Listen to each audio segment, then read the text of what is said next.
What's going on, everyone? Daniel Vadnal, Fitness FAQs. Let's take a look at doing specific training for the muscle up.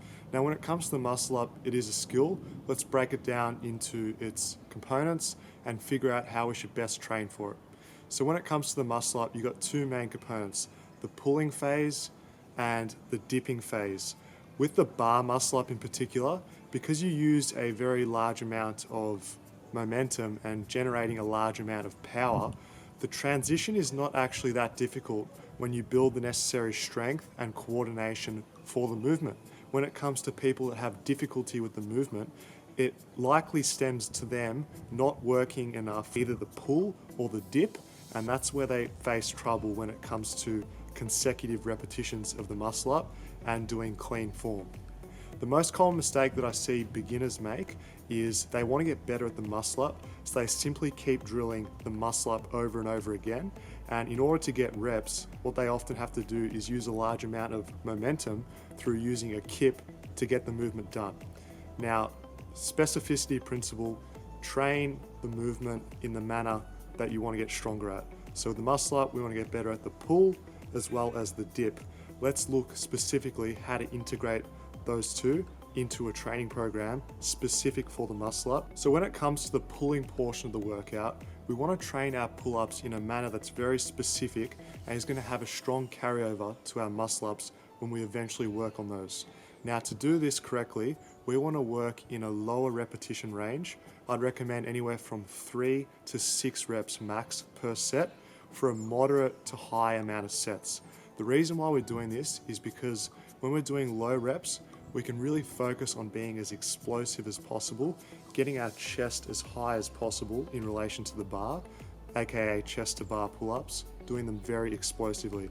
When we start working beyond that 6 rep range, it's just gonna happen in everybody. You lose power, you can't generate the same amount of force when you go beyond those reps. That's why it's not as important to do pull-ups for endurance. I'm talking 10 plus reps a set, because it's not going to carry over as specifically to your muscle up.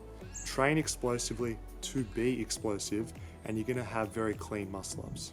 When it comes to the dip, we want to once again do them in a manner which is specific to the muscle up. So once we get past the transition phase in the muscle up, we need to perform a straight bar dip.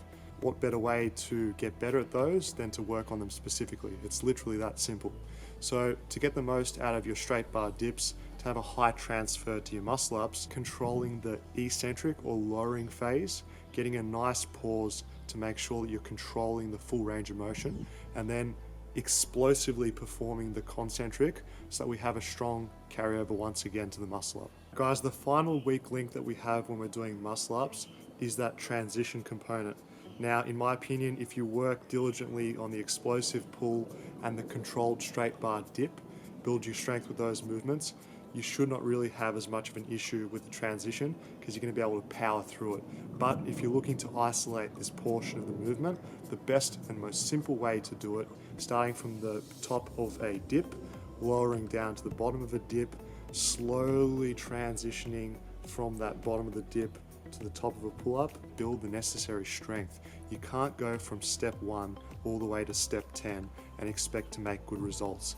Patience, consistency, and drilling the fundamentals over and over again is what's going to get you the fastest progress. Make sure that you use chalk, and when you transition from the bottom of the dip to the top of the pull-up, try and sustain an over grip, and then that's going to allow you to control that very critical component, getting the most out of the exercise.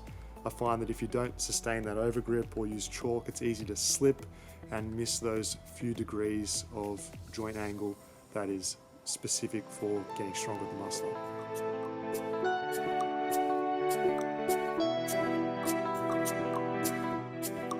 Thanks guys for watching. Thumbs up, leave a comment below this video, and I'll see you next week Friday for another video on Fitness FAQs.